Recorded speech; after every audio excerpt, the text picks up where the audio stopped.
Autolite and its 96,000 dealers present Suspense. Tonight, Autolite brings you the story of a man who tries to commit the perfect crime. Overdrawn, starring Mr. Dick Powell. Well, hi, Hollow. Well, Stanley Smart, baseball's brightest brain and most magnetic manager. How's the car, Stan? Batting zero. No power at all. And it rides rougher than an umpire's decision. Well, sounds like spark plugs might be causing the trouble, Stan. You mean they could make my car act as nervous as a Rare's rookie, Hollow? Sure. Why not visit your neighborhood Autolite spark plug dealer? He's got the exclusive Autolite plug check indicator to tell the exact condition of your car's spark plugs and whether they're right for your style of driving. And if cleaning or adjustments are needed, your Autolite spark plug dealer has the tools and equipment to give you the best spark plug service money can buy. Yeah, but Hollow, suppose replacements are needed. Why, then he'll replace those worn-out spark plugs for a team of ignition-engineered, resistor-type or standard-type Autolite spark plugs to give you smoother performance, quick starts, and gas savings. So, friends, take a tip from me and see your neighborhood Autolite spark plug dealer soon. And remember, you're always right with Autolite. And now, with Overdrawn and the performance of Mr. Dick Powell, Autolite hopes once again to keep you in suspense. The next time you walk into a bank, notice the guy behind the window. For 17 years, I worked in a bank, took it in and doled it out.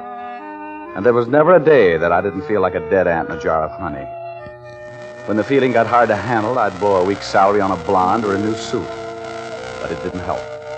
Expensive things are like eating peanuts. You can't stop. Sure, you can push them away, but what do you accomplish? You just have to reach a little farther.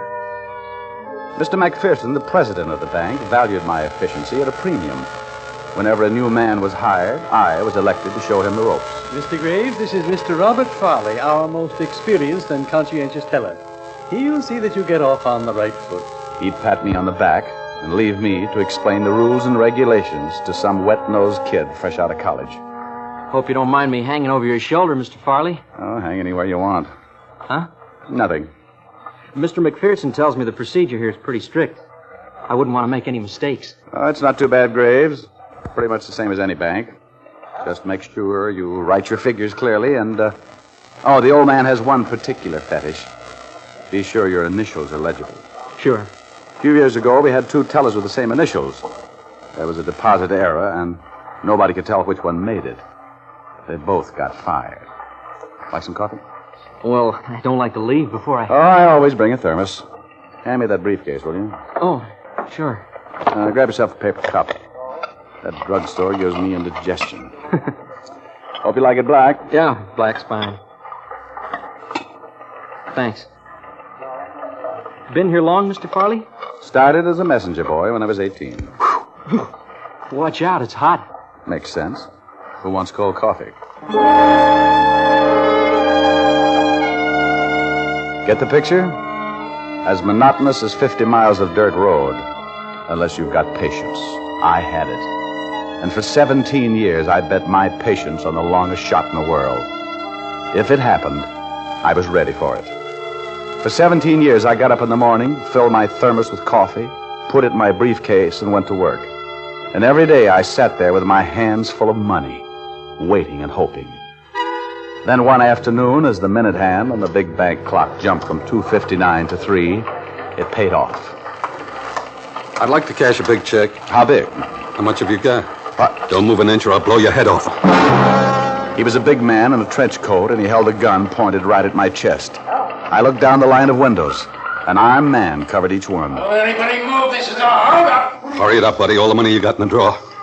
I reached for a stack of thousands and watched him rake the money into a leather bag.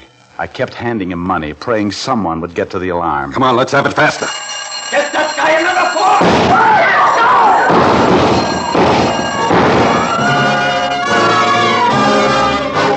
Fast. Everything happened fast. Pete Johnson was the guy who turned in the alarm. Now he was down on his face, his life running out all over the floor. Everybody was crowding around Pete, everybody but me. I remember those patient years and moved like a machine. I grabbed my briefcase, stuffed it with the rest of the money from the cash drawer.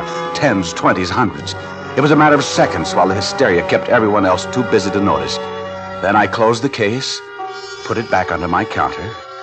I took a deep breath and joined the crowd standing around Pete Johnson. What'd the guy look like? Well, officer, he had on a trench coat and a hat. What color was the hat? What color the coat? Well, the coat was tan, I think. The hat green or gray. Did you get a good look at his face? No. I was too busy looking at his gun. Well, we got pretty good descriptions. You can send everybody home. They got about 80,000. Your window took the biggest loss, Farley. Oh, well, he cleaned me out. I'm sorry, Mr. McPherson. Can't be helped. Certainly nothing for you to worry about. I'll see you in the morning. Yes, sir. Mr. Farley. Huh? What is it, Graves? I just thought maybe you wanted a lift home. No, thanks. I'm still a little shaky. I think I'll walk it off. Thanks just the same. Sure, Mr. Farley. Anytime. So far, so good. About a 50-foot walk to the front door, and I'd be on the street. Easy street. But I took my time. Too close to look anxious. Too close to attract attention. I closed the drawer, reached down, and stopped. My fingers inches away from the leather handle on the briefcase. At the front door stood 2 policemen. They'd stopped one of the tellers and were questioning him, asking him about a lunch pail he was carrying. They made him open it, and I got sick. I'd never make the street with that briefcase. Suddenly, everything seemed mixed up, confused. I grabbed my coat, headed for the door. I had to get out, run, forget the briefcase, and save myself. All the way across the bank, I kept telling myself, relax. Slow down. Hold it, mister. What's the matter? Just checking. No packages, huh? No. Okay, good night. Good night. Mr. Farley! Mr. Farley! Hey, you. What? Guy calling you. Mr. Farley, forgot your briefcase. You wouldn't have had any hot coffee in the morning. Oh, yeah. Thanks, Graves. That your briefcase? Yeah, why? What's in it? An empty thermos. Better have a look. Mr. Farley. Yes, sir? I hope you weren't upset about your window. This officer wants to check my briefcase. Your briefcase? Oh, don't be ridiculous, Sergeant. I'll vouch for Mr. Farley. Been with me 17 years. Okay, Mr. McPherson. Thank you, sir. Can't trust you. Can't trust anybody. Oh, that's all I wanted to say. See you in the morning. Yes, sir.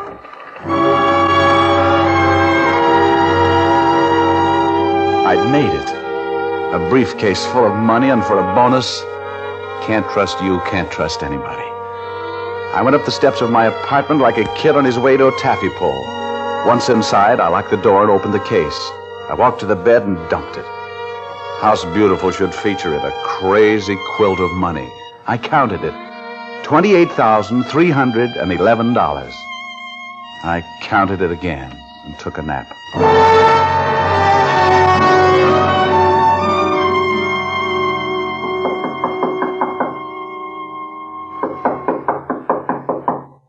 I looked at the clock on the nightstand. 7:10. I'd been out about a half hour. Somebody was knocking at my door. I shoveled the money back into the briefcase and put it under the bed. Who is it? Graves, Mr. Farley. Can I see you a minute? Oh, I'll be right there.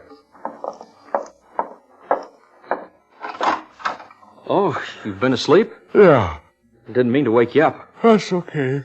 What's on your mind? I stopped off at the corner market. Bought a fifth.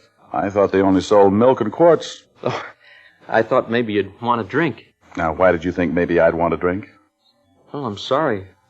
I just wanted to talk. I'll see you in the morning. No, wait a minute. Come on in. Come on. I could use a drink. I'll get some glasses. Make yourself comfortable. Thanks. Now, what's the occasion? Oh, just thought you might still be a little upset after that holdup. Upset? Yeah. You were pretty nervous. Oh, yeah, I guess I was. You're a nice kid. Thanks.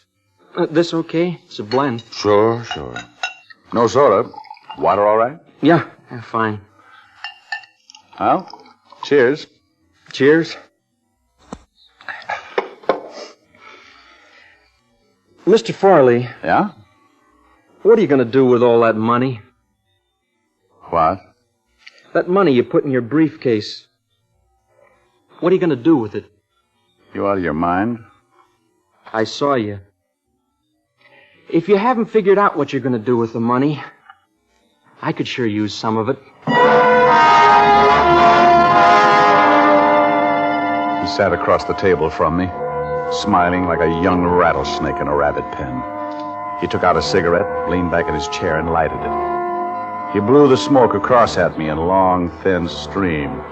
I could feel the panic again. The smoke spread out and hung over the table. 50-50, Mr. Farley. I think that's fair. Half of 17 years. He was asking for half of a lifetime, and I couldn't spare it. What do you say, Mr. Farley? No. Okay. Oh, wait a minute. Yes, Mr. Farley? Change your mind? Yeah. Well, good. Let's have another drink. Sure. Say when. Hold it. That's fine. Cheers. Cheers. You're too young to drink anyway.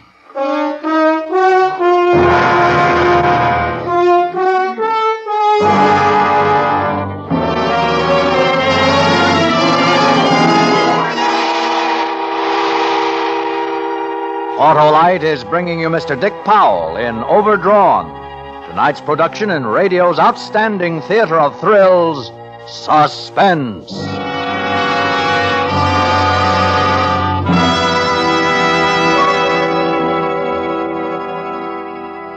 Hello. I'm happy as a pennant winner now. Oh, you visited your neighborhood Autolite spark plug dealer, eh, Stan? Oh, you bet I did.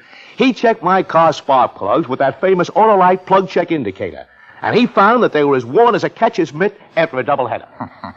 So he threw out those worn-out spark plugs for a set of ignition-engineered Autolite spark plugs, eh? You bet he did. And now my car takes off like a home run, operates smooth as a double play, and really goes the distance on a tank of gas. Well, that's because ignition-engineered Autolite spark plugs are designed by the same Autolite engineers who design coils, distributors, and all the other important parts that make up the complete ignition systems for many of our finest makes of cars, trucks, and tractors. Autolite spark plugs are ignition-engineered to pitch perfect performance and catch the praises of smart motorists everywhere. You know, Harlow, I'm going to tell all my players to have their cars checked regularly by their Autolite spark plug dealer. Yes, Stan, and have worn-out spark plugs replaced with either standard or resistor-type ignition-engineered Autolite spark plugs, because, even as the umpire knows, you're always right with Autolite. And now, Autolite brings back to our Hollywood soundstage Mr. Dick Powell in Elliot Lewis's production of Overdrawn, a tale well calculated to keep you in suspense.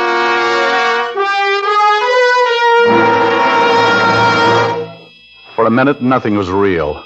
Then gradually, I started to think clearly again, more coolly and smoothly. I got the keys to Graves' car out of his pocket, packed a bag, and grabbed the briefcase with the money.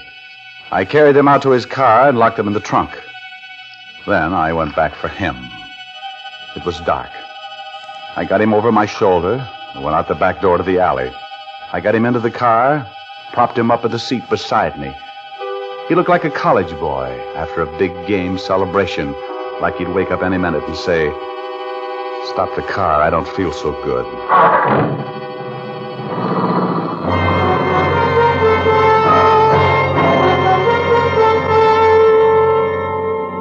A few miles outside of town, there was a reservoir. I pulled up a few feet from the edge and sat there a minute, smoking a cigarette. I didn't dare go too fast. Had to know the next move. Suddenly, the kid's body slipped a little and leaned against my shoulder like he wanted to hurry and get it over with. It was the least I could do. I grabbed my briefcase and bag, took the brake off, and shoved. The car slid into the water in a slow, smooth glide.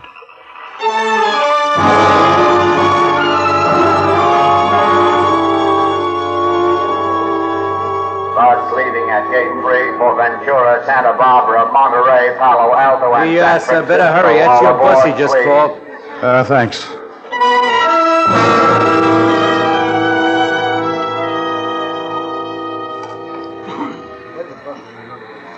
It was dark in the bus, and too many people were using the air. A baby in the back somewhere didn't like it either. I put a cigarette in my mouth, and as I struck a match, the glow lit up the face that leaned toward it from the next seat. Hold it, will you, honey? Thanks. Oh, stuffy in here, isn't it? Yes, it is. Going far? San Francisco. I got a cousin there. He runs a restaurant. One of those fish places on the wharf, you know. Well, I've never been there, but I've heard about them. You never been to San Francisco? Oh, you got a kick coming. It's not much when the sun's out, but at night it gets enough like New York to be just great. You'll love it. Of course, I don't know anything about you, but... Oh, you don't have to. We're starting even. What's your name? Betsy Clark. Mine's Adams. Arthur Adams. I'm a used car salesman from San Diego. I'm taking my first vacation in 5 years. And I'm glad to know you, Miss Clark.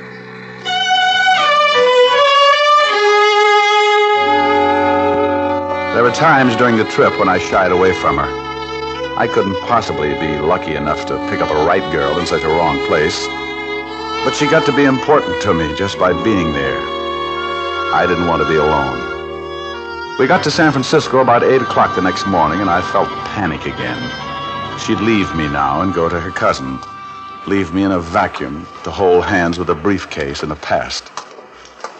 Where are you going to stay, Arthur? I don't know. Some downtown hotel, I guess. Any suggestions?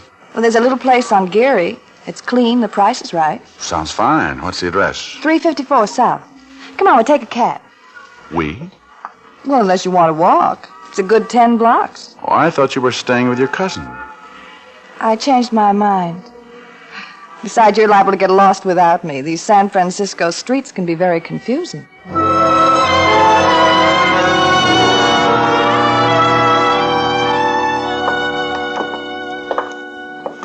morning. Can I do... Oh, hello, Miss Clark. Hello, Pop. You got a couple of rooms? Sure. It's good to see you again. It's been nearly... This is Mr. Adams, Pop. Give him one overlooking the bay. He's never been here before. Hey, he can have, 411. Okay. How about me? 409? That'll be fine. I'll take you up. You call me when you're freshened up. There's a wonderful restaurant that serves stuffed grape leaves. We'll begin the tour with something exotic, huh? Oh, great. Let's keep it that way. I'll be ready in an hour.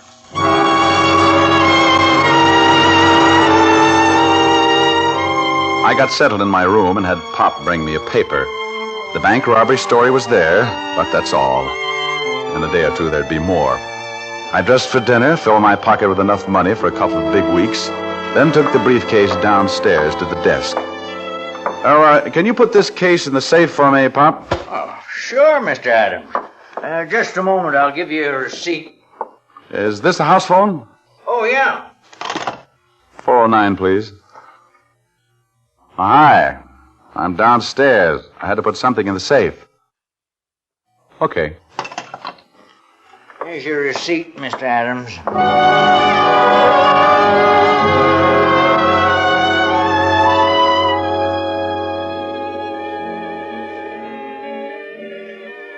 Cigarette? Mm-hmm. Oh, wonderful, Denny. Would you like to dance? I'd love to. You having fun? Mm-hmm. Arthur, Yeah? how long's your vacation? 3 weeks. Why? I just wondered. You're a good dancer. We kept dancing for the rest of the evening, holding her close with her smooth face next to mine and her hair smelling fresh and clean. Ever play king on the mountain? Scrap your way through a dozen kids and finally make the top? You feel bigger than anybody, standing up there battling to keep them from pulling you back down. The top of the mountain was mine, and she was dancing with me up there. And nobody was going to pull me down again. I thought about Graves lying at the bottom of the reservoir with his head broken. They probably wouldn't find him for weeks.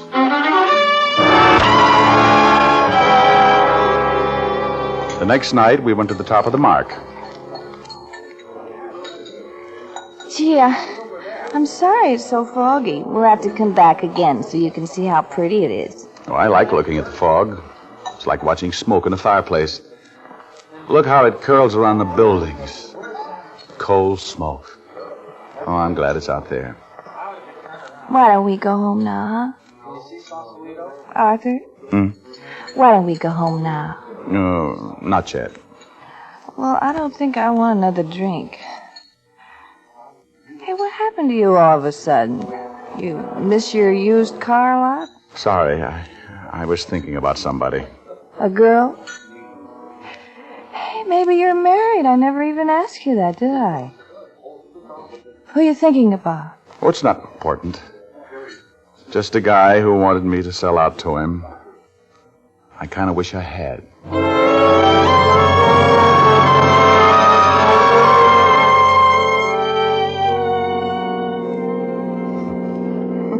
Had fun? Oh, fun. Come here. Arthur? Yes. I think you're wonderful. I think you're wonderful, too. We better go in. Yeah.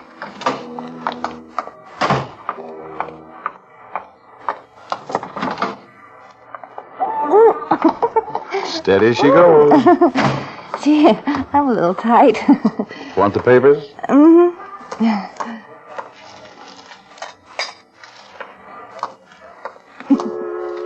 Give me your arm. Love it.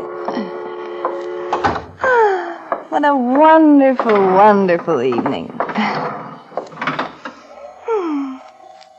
What's in the papers? Well, Well, oh, nothing much. Another investigation in Washington. I want to be investigated. What else? The police want some man for murder. Oh, shame on him. 4th floor, garden supplies, camping equipment, lingerie. I used to run an elevator once. In a department store, I ran an elevator once. Well, you got my key. Oh.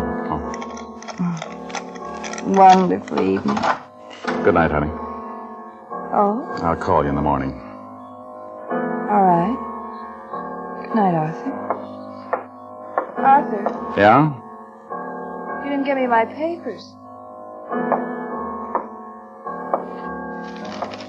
Sorry. There's something wrong. Wrong? Don't be silly. I'll see you in the morning. You do that. Betsy, Good night, Arthur.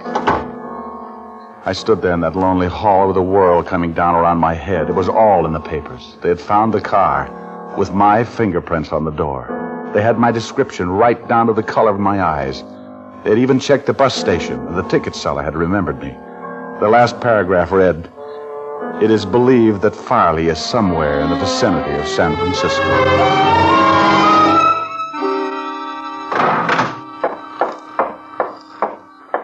Pop. Pop. Oh, yes, Mr. Adams. I'd like my briefcase. Oh, all right.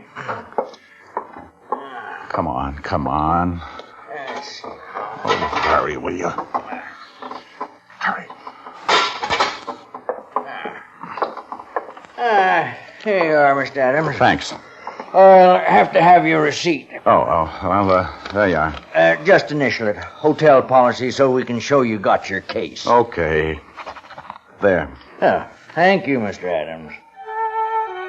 I went up to my room, tossed the briefcase on the couch, and went into the bedroom to pack. Had to get out, clear out of the city. I thought about Betsy, and I wanted to take her with me, but I couldn't. How could I explain running, hiding? Sooner or later, she'd find out, and I couldn't take that chance. I closed my suitcase and went into the other room. Hello, Arthur. There she was, sitting on the couch, the open briefcase in her lap. So much money, Arthur. You must sell an awful lot of cars. How'd you get in? You left the door unlocked. It's all right. I locked it. Where'd you get it? I sell a lot of cars. While you're working in a bank? Thank you for buying me the papers. All right, Betsy. Is that why you killed him, Arthur, for all this money? What do you want, Betsy? Must have been awfully rich. He wanted to get that way. How much, Betsy? Well, I guess I'm the only one who could really tell the police. How much? How about all of it? Well, I'll need some to get out of town. All right, Arthur. You can call me Bob. I liked Arthur better. Here's $20. Think you better hurry. You know why I killed that man, Betsy? Because he had all this lovely money. No. Because he wanted to take it away from me. No, please. Arthur. He wanted to take it away from me. He wanted to take it away. You hear me, Betsy? He wanted to take it away. Open up!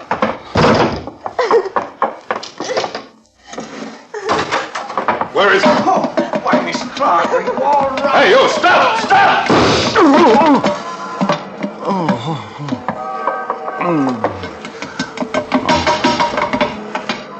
Did you get him? Yeah, call an ambulance. How'd you find me? Pop called. He recognized you from the description in the paper. He got suspicious when you initialed that receipt. What? You were registered Adams or something. You initialed that receipt RF, and he got to thinking. You made a big mistake, mister. Force of habit, officer. That's what happens when you work in a bank for 17 years.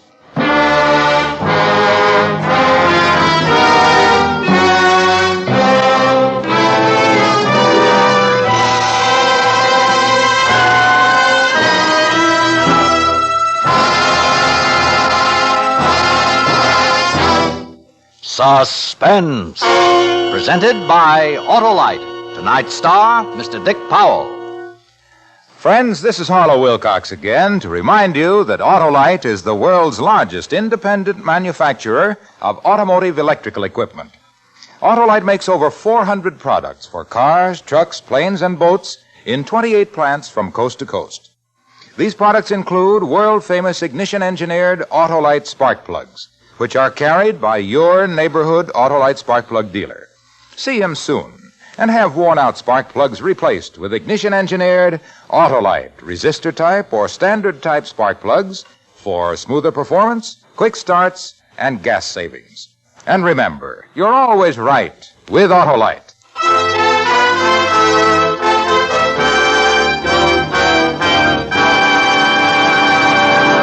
Next week on Suspense, our star will be Mr. Richard Widmark in Tell You Why I Shouldn't Die. To be followed on June 14th by Mr. Gregory Peck, who will tell you the truth about Jerry Baxter. All on Suspense.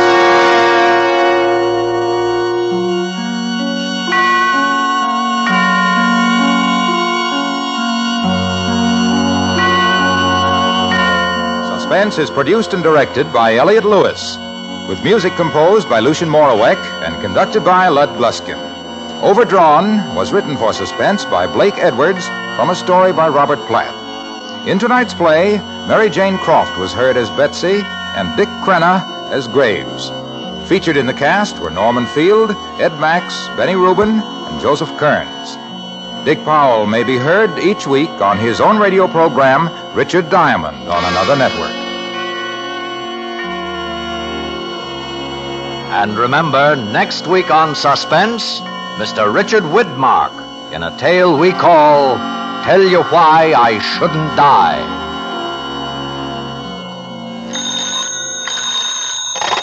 You can buy world-famous Autolite resistor or standard-type spark plugs, Autolite stay-full batteries, Autolite electrical parts at your neighborhood Autolite dealers. Switch to Autolite. Good night. Skill, freedom, cooperation, competition. These are some of the factors that have kept America strong. To learn how and why our American economic system is the best, write for the free booklet, The Miracle of America, to Box 10, Times Square Station, New York City. This is CBS, the Columbia Broadcasting System.